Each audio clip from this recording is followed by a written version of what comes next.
Stock exchange के बाहर आपने दो जानवर देखे होंगे। एक होता है बुल और एक होता है बेयर। बुल उस कंडीशन को बोलते हैं स्टॉक मार्केट में जहां पे ट्रेंड राइजिंग होता है। अटिया घटिया पटिया कोई भी कंपनी हो, इनके दाम बढ़ रहे हैं। और बेयर वो होता है जब ट्रेंड फॉलिंग होता है, अच्छी से अच्छी कंपनी की बैंड बच जाती है। सर ये होता कैसे है? If something is a good news for the market, it's a bull. And if something tends to be bad, it's a bear. मान लीजिए एक न्यूज आ गई कि goods and service tax country में जो 5% था वो हो जाएगा 12%, जो 12% था वो हो जाएगा 18%, जो 18 वाला था वो हो जाएगा 28%, और जो 28% है वो हो जाएगा 40%। अब ये गुड न्यूज है बच्चों की बैड न्यूज है? क्यों, गवर्नमेंट के लिए तो गुड न्यूज है, सरकार की कमाई बढ़ जाएगी। बट बिजनेसमैन के लिए, कंज्यूमर्स के लिए, बाइंग फेटर्निटी के लिए बैड न्यूज है। तो अब जब आपको नजर आएगा कि भाई 5% वाले आइटम पे टैक्स बढ़ गया, सब पे टैक्स बढ़ गया, तो थोड़ी सी बाइंग लोगों की क्या हो जाएगी बच्चों? कम हो जाएगी। जब बाइंग लोगों की रिड्यूस हो जाएगी तो इन दैट केस कंपनी के जो रेवेन्यूज हैं, जो सेल्स हैं, उस पर भी क्या इफेक्ट आएगा बच्चों? वो भी रिड्यूस हो जाएगा। जब सेल रिड्यूस होगी तो कंपनी की प्रॉफिटेबिलिटी भी रिड्यूस हो जाएगी। जब प्रॉफिटेबिलिटी रिड्यूस होगी तो ऑब्वियस सी बात है, dividend paying capacity will also reduce. Company को बहुत अच्छा डिविडेंड मिलेगा ही नहीं, सॉरी, कंपनी अच्छा डिविडेंड लोगों को दे ही नहीं पाएगी। और अगर आप इस कंपनी के शेयर होल्डर हैं और आपको ये बातें पता लग गई, आपने ये बातें फील कर ली कि भाई मेरे को आने वाले टाइम में डिविडेंड तो बहुत ही बेकार मिलेगा, तो आप इस कंपनी के शेयर को रखना चाहेंगे या बेचना चाहेंगे? बेचना चाहेंगे। तो you would decide to sell. और जब मेजॉरिटी लोग बेचना चाहेंगे तो what will happen children? Market में supply of people who want to sell the share will be more. ज्यादा लोग बेचना चाहते हैं, बट खरीदार, क्योंकि उनके मन में भी डर बैठा है कि भाई ये कंपनी अच्छा डिविडेंड कल को नहीं दे पाएंगी, तो सेलर्स भी कम होंगे बाजार में। सॉरी, सेलर्स ज्यादा होंगे क्योंकि बेचना तो वो बहुत ज्यादा चाहते हैं लोग। बट क्या खरीदार उतने ही अच्छे मन से बाजार में खरीदने आएगा?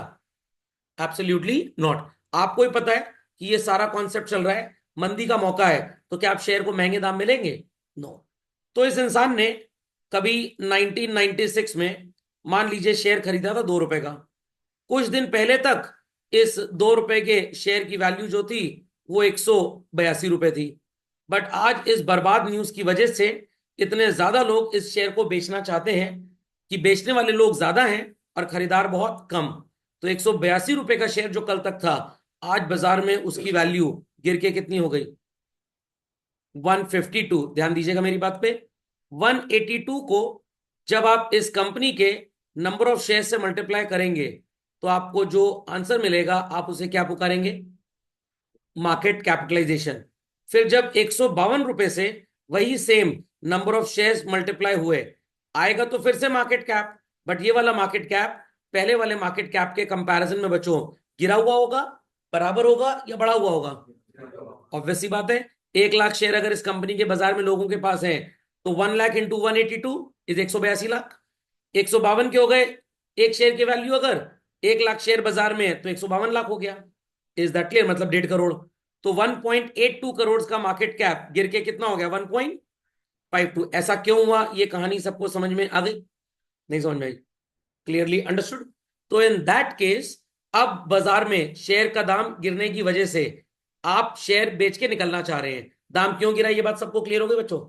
ऐसा एक नहीं, काफी कंपनीज के साथ हो सकता है।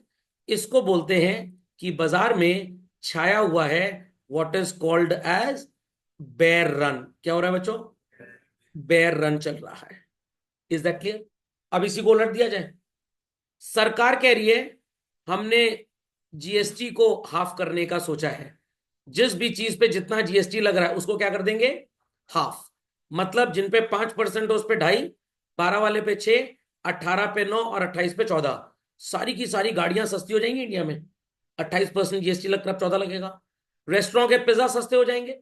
जो भी जूता चप्पल वगैरह वगैरह आप खरीद रहे हैं सबके दाम कम हो जाएंगे। सब बात समझ पा रहे हैं कि नहीं?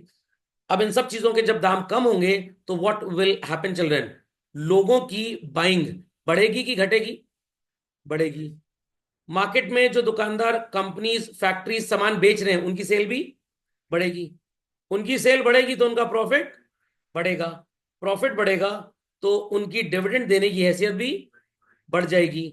तो अब अगर डिविडेंड देने की हैसियत बढ़ेगी और आपके पास इस कंपनी का 1996 में ₹2 का खरीदा हुआ शेयर था जिसकी वैल्यू कल तक ₹182 थी, तो आज बाजार में बच्चों इस बिहेवियर की वजह से what will happen to the demand? Demand will go up. ढेर सारे लोग इस कंपनी का शेयर खरीदना चाहेंगे। तो जो प्राइस कल तक ₹182 थी वो बढ़ के कितनी हो गई? 212। क्योंकि भाई आपको भी पता है फेवरेबल इफेक्ट है तो आप अपना शेयर महंगे दाम पे बेचेंगे। Are people understanding this? अगर ऐसा मैक्सिमम कंपनीज के साथ हो बच्चों तो इसे बोला जाएगा कि क्या चल रहा है मार्केट में? बुल रन चल रहा है। तो एकदम सिंपल है स्टॉक मार्केट की टेक्निक को समझना, एकदम सिंपल। तो जब भी बाजार में आपको लगे कि किसी शेयर का दाम बढ़ रहा है तो उसके बढ़ने के ये रीजंस होते हैं चिल्ड्रन। उसके बढ़ने के पीछे की साइकोलॉजी ये होती है। Logic understood well? पक्का? तो फिर से सुन लीजिए एक बार। अगर दाम बढ़ रहा है तो क्यों बढ़ रहा है? लोगों की डिमांड उन कंपनीज के शेयर्स को खरीदने की ज्यादा है। इन कंपैरिजन कितने लोग उस शेयर को स्टॉक मार्केट में आज बेचने आते हैं? Why people are demanding more? क्यों ज्यादा शेयर्स खरीदना चाहते हैं? क्योंकि उनको लग रहा है कि इस कंपनी में कल को डिविडेंड अच्छा मिलेगा या कल को दाम और बढ़ेगा तो हम बेच लेंगे। क्यों कंपनी आपको ज्यादा डिविडेंड दे पाएगी? भाई because their profits are rising up. How their profits are rising up? उनकी सेल्स बढ़ रही हैं और उनका सो कॉल्ड सेल जब बढ़ेगा तो उनके कस्टमर्स भी बढ़ेंगे। तो आप पूरे मोहल्ले में देखिए सबसे ज्यादा कौन सा डिटर्जेंट पाउडर यूज होता है, बस उस कंपनी का शेयर खरीद लीजिए, काम खत्म। नहीं समझे बात को? Got it clear? Indian railways, IRCTC जो खाना टिकटिंग ये सब सर्विसेज देता है, तो वो ग्रोइंग बिजनेस है या फॉलोइंग बिजनेस है बच्चों? ग्रोइंग। अभी मैंने रेलवे पे एक थोड़ी बहुत रिसर्च की थी। नॉर्मली AC 2 टियर का टिकट प्रयागराज से कोटा अगर आप देखें तो लगभग 1645-50 रुपए के आसपास हर ट्रेन का है। 3 टियर का टिकट ₹1100 का है, सस्ता है। स्पेशल ट्रेन में 3 टियर का टिकट ₹1500 का है। तो मतलब नॉर्मल ट्रेन में 3 टियर का टिकट सस्ता है, स्पेशल ट्रेन में 2 टियर के लगभग बराबर ही है। अब मेरे को लगा ऐसा क्यों कर रही है रेलवेज भाई? ऐसा इसलिए, जिस ट्रेन में 3 टियर का टिकट ₹1100 का है वो कोटा पहुंचाती है 13 घंटे में, और जहां पे ₹1500 का टिकट है special train with third AC only, ये 12 घंटे में पहुंचा रही है। तो वो आपका समय बचा रहे हैं इसलिए पैसा ज्यादा ले रहे हैं। इसलिए पैसा ज्यादा ले रहे हैं कि स्टॉपेज कम होंगे। स्टॉपेज कम होंगे तो इंटरमीडिएटिंग स्टेशन से सवारियां भी कम चढ़ेंगी, स्टार्ट से एंड तक की सवारी ज्यादा होगी, इसलिए उनको आप ही से ज्यादा पैसे चाहिए। अब जिसके पास समय है उसको ज्यादा लग रहा है, जो खलियर है उसको लग रहा है ज्यादा है, और जिसका समय नहीं है जो फ्लाइट से जा रहा है कह रहे ऐसे ही चले चलो। तो वंदे भारत का टिकट क्यों ज्यादा है भाई? इलाहाबाद न्यू दिल्ली प्रयागराज का सीटिंग टिकट आप ले लीजिए या AC 3 टियर का टिकट ले लीजिए, 1000-1100 रुपए का। वंदे भारत 1650 रुपए का टिकट, क्यों 550 ज्यादा ले रहे हैं? खाने पीने को भी देंगे। खाने पीने को देंगे, किससे खरीदेंगे खाना पीना? मान लीजिए IRCTC से खरीदते हैं, मान लीजिए, वैसे वो किसी से भी खरीद सकते हैं। तो IRCTC जैसी कंपनी का बिजनेस क्या है आने वाले टाइम में? बढ़ेगा। तो इट्स अ ग्रोइंग कंपनी और फॉलोइंग कंपनी, लगा दो इसमें पैसा। रेलवे की कंपनी है, भागने के चांसेस भी नेग्लिजिबल हैं। इज दैट क्लियर और नॉट? खोपड़े में बात गई। रेलवे अपना नेटवर्क और बढ़ा रहा है, गॉट इट क्लियर? मान लीजिए काम वो किसी लार्सन एंड टूब्रो जैसी प्राइवेट कंपनी को दे रहे हैं और ये काम अगले 25 साल चलना है, तो अगले 25 साल तो L&T का धंधा डूबने वाला नहीं है। उनको परमानेंट कस्टमर मिला, इंडियन रेलवेज पटरी बिछानी है, उसके ऊपर गिट्टी डालनी है, फिर टेस्टिंग मेंटेनेंस, मतलब 20-25 साल तो काम चलेगा ही चलेगा। तो 20-25 साल तो बिजनेस ग्रो करेगा ना। तो शेयर खरीदना कोई बहुत बड़ी रॉकेट साइंस नहीं होती है, बट इतना आसान भी नहीं होता है, क्योंकि आपको दिन भर बैठ के ऐसी ट्रैकिंग करनी है कि इस कंपनी का बिजनेस कैसा चल रहा है। तो ये एनालिसिस जब आप करते हैं तब आपके लिए शेयर खरीदना प्रॉफिटेबल भी होता है और आसान भी होता है। 25 साल के बीच में लड़ाई हो गई तो फिर नुकसान भी हो सकता है। जरूरी थोड़ा कि शादी करने के बाद बीवी ठीक चलेगी चलेगी, हस्बैंड ठीक चलेगा ही चलेगा। मान लो पड़ोसियों के साथ चक्कर फंस जाए तो, या बीवी को लग रहा है कि सासू माँ बड़ी आवारा टाइप की हैं, दिन भर घूमती रहती हैं, हमारे पैर में दर्द होती है, वो छोड़ के जा सकती है। Is that clear? तो भाई रिस्क इज एवरीवेयर। घर में आप कुकर खरीद के लाए, स्टीम ज्यादा बन गई, फट गया कुकर, तो भाई आत्महत्या हो सकती है। तो ऐसी कोई गारंटी नहीं है हमारे पास बेसिकली। लॉजिक समझ में आ गया? खोपड़े में बात गई। तो it is all with risk factors children. आप घर से निकल रहे हैं, आप तो एकदम ठीक चल रहे हैं। मेरा एक फ्रेंड था क्या मतलब अभी भी है, तो बाइक से आ रहा था, उसने हेलमेट टांगा हुआ था, पहना नहीं था, बस उसको लगा बगल में ही है चलो पहुंच जाएंगे। सामने एक कार वाला था और एक बाइक वाला था, उन दोनों की आपस में भिड़ंत हुई। उस बाइक वाले की हेलमेट मेरे दोस्त के ऊपर आके गिरी, उसका चश्मा टूट गया, 3,000 रुपए का। पकड़ा, बाइक वाले को मारा, 2 झापड़ पहले उससे पैसा रखवाया उसने। तो रिस्क इज देयर ना, आपने तो कुछ नहीं किया, बट दूसरे की वजह से भी आपको नुकसान हो सकता है। तो ऐसा नहीं है कि जब मैं पॉजिटिव बोलूं तो हमेशा पॉजिटिव रहेगा, वो कभी भी नेगेटिव हो सकता है। Is that clear? Russia Ukraine के स्टॉक मार्केट्स क्या इस समय बढ़ रहे होंगे?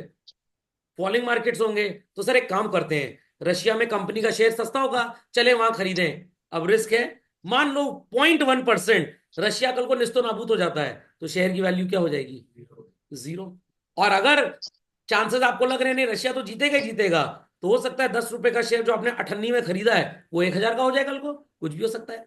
मैंने कोविड के टाइम पे जो इन्वेस्टमेंट किए थे, तब सेंसेक्स था 35,000 का, आज 85,000 के आसपास है।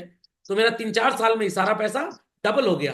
तो अगर 4 साल में पैसा डबल हो रहा है, तो 18% का रिटर्न हो गया कि नहीं हो गया? अब क्या जिंदगी में कभी भी 18% रिटर्न मिलेगा? भगवान से मनाइए फिर कोविड चला है।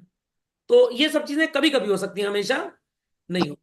Is that clear? मान लीजिए कि आज गूगल वाले अपना शेयर इंडिया में लॉन्च कर दें। अब आपको लग रहा है कि भाई मोदी जी भीम यूपीआई के ऊपर ज्यादा काम कर रहे हैं, पता नहीं गूगल का भविष्य है कि नहीं है, तो ये डरते हुए आपने गूगल का शेयर नहीं खरीदा। और मैंने मान लीजिए 50 रुपए में गूगल के 1 लाख शेयर खरीद लिए, और कल को भीम यूपीआई और गूगल का पार्टनरशिप हो गया, 50 कंट्रीज का बिजनेस इंडिया से चल रहा है, तो हो सकता है मेरा 50 रुपए का शेयर 2,000 रुपए का हो जाए, कुछ भी हो सकता है। तो रिस्क फैक्टर तो आपको साथ में रखना ही पड़ेगा। और अगर इतना डरते हैं तो भैया फिर बैंक की एफडी में करा लीजिए पैसा, गारंटी वही है। 6% का इंटरेस्ट लीजिए, 4% का इन्फ्लेशन, 3% का टैक्स, आपकी अर्निंग क्या हो गई? -1%। इज दैट क्लियर और नॉट? तो बैंक का saving account is not saving account, it is shaving account. But लग रहा है कि पैसा बढ़ रहा है, बट बढ़ नहीं पा रहा। It's just like that. कुछ बच्चे लग तो रहा है क्लास में आ रहे हैं, पढ़ रहे हैं, बट पढ़ नहीं, वो सिर्फ मौज मार रहे हैं, टाइम पास कर रहे हैं, सिर्फ मुंह दिखाई की रस्म पूरी कर रहे हैं, टीचर का चेहरा देखने आ रहे हो, पैसा देते हैं। तो ये वही बच्चे बेसिकली। Is that clear? और जो आ रहे हैं जुझारू रूप से पढ़ रहे हैं, सर से डाउट पूछ रहे हैं अपना, वो म्यूचुअल फंड वाले बच्चे हैं, तरक्की वही करेंगे बस। ओके। और जो आके क्लास में सांड की तरह बैठ गए, मुद्रा पानी दे दिए, सेवा कर दिए, वो एसबीआई का सेविंग अकाउंट है। सेविंग नहीं, क्या है? शेविंग। बढ़ेगा नहीं, सिर्फ घटेगा। तो बुल और बेयर रन समझ में आ गया भाई सबको? चलिए, बुल और बेयर रन की कहानी होती है समाप्त।